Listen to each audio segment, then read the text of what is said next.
And I do that because I want to connect with them. I want to collaborate with them. I want them to be on board with this work. I want them all in. I need them all in for me to really help their child. And I also feel like they are the gateway to their kid opening up. So I meet with parents first, and typically, I wish I had a practice where parents would call me. I'm still kind of hoping for this and say, yeah, I'd like to schedule an appointment. We'd like to talk about how great things are going and how much we love each other, and we just want to share that with each other for an hour. Do you have time? That would be great. Doesn't happen. But what does happen is they're calling because things are going really poorly. And often they just hit a crisis. They hit a low point. So a story that is really common, these details and the names are different, but this is what I sit with often. I get a call from mom, call her Sheila. She says, I'd like to make an appointment. We're concerned about our son, Joe, and we need to do something because we don't know what to do. So she comes in, she tells her story. Often within 10 minutes, parents are in tears. That's not uncommon. She's talking about what happened 2 weeks ago. On Monday, she says, they saw Joe's grades. He was failing 2 classes, had been skipping school for quite a while. 2 days later, on Wednesday, she went into his room, saw a bag of weed, saw a bong on his bed. She went and confronted him. He was flippant. He said, first of all, it's not mine.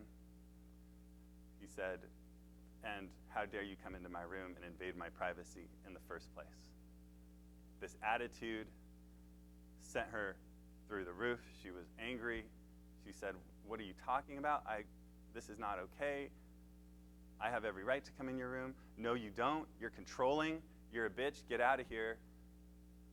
She grabs his phone, slams it on the ground. You don't need this anymore, she said. I hate you. Get out of here. You're a terrible parent, and that's why things are bad because of you. You're just like your mom.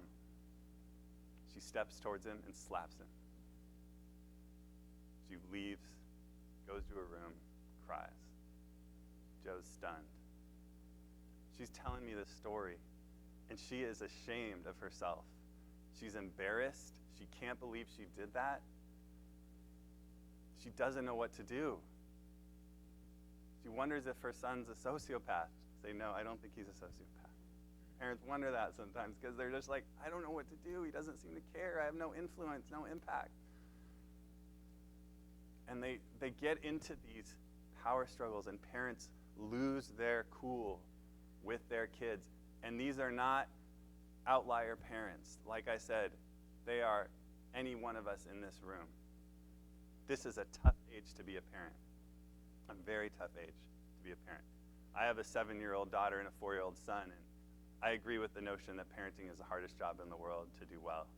But what I really believe is also is that adolescence is the hardest time to be a parent. Lawrence Steinberg is a world-renowned adolescent researcher, and he did a longitudinal study where he tracked parents and families, 200 families, and what he found was that when a family when they're first born hit adolescence, 40% of parents reported a decrease in their mental health. They reported 50% of mothers, and this period is harder on moms typically than it is on dads. 50% of moms, a third of dads reported physical symptoms of distress, like headaches, stomach aches. Marriage satisfaction goes down. Self-worth goes down. A whole host of problems that a lot of parents are experiencing when their kids hit adolescence for the first time. I have some theories, some ideas about why that is, why this is a hard time. Obviously, we can assume, hitting puberty, there's a lot of changes. I think of a few different reasons. I think one is that this age brings out insecurities and personal vulnerabilities that younger kids don't. Adolescents, I like this idea that thinking of adolescents as salt. They amplify anything they touch, right? For better or for worse.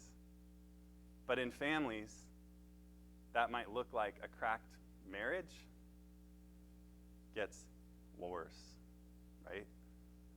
Unresolved and unaddressed issues of loneliness, of issues of control, anxiety, depression, get amplified during adolescence. I think that's a big part. These kids also, because they have a sensitive amygdala, so they're much more emotionally intense as a result. That prefrontal cortex, that brake system that helps regulate that emotional system, is in progress, as we know, right? So their emotional intensity, often combined with they're very bright. Their cognitive capacity peaks at 16. They're as intelligent cognitively as they ever will be, just as smart as we are. When you combine that with this emotional immaturity and volatility, things get said that kids know how to hit the soft spots with their parents. And it can feel hurtful and feel really mean.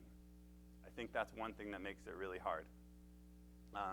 And I think control is another issue. I think we as parents with younger kids, we rely too much on control. We get comfortable with it because we can and it works. And I think parents have a hard time letting go of that as their kids get older. We should be lessening our control as they get older, and often we don't. So those are a couple things that I think are really important. So how do we help and what do we do?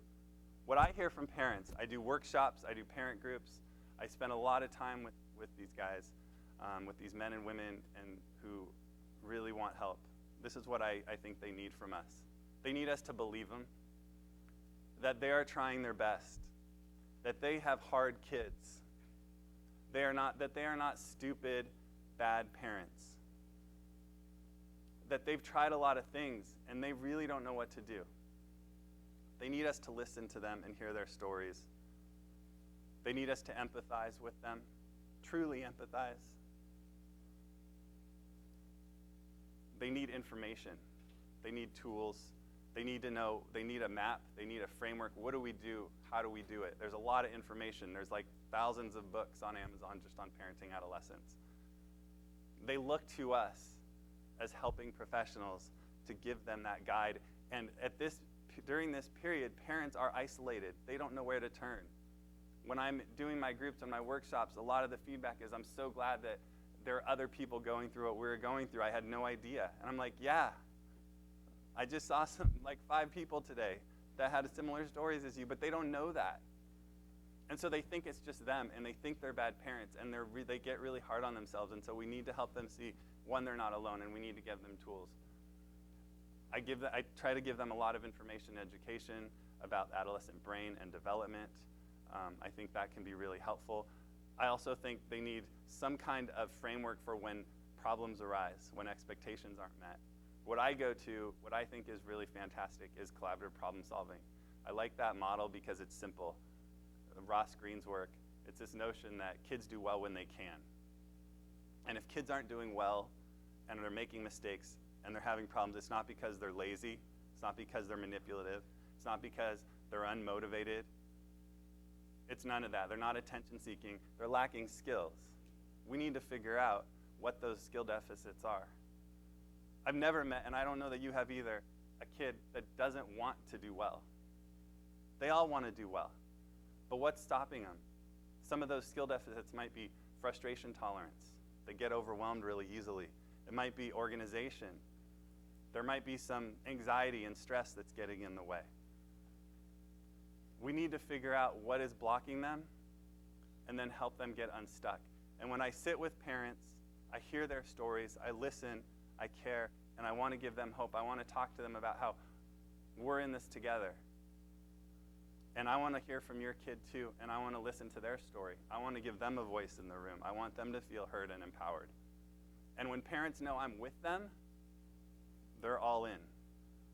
If they're feeling like I'm judging them and that I need them out of the way so I can help their kid, which is how I started, things are a lot harder.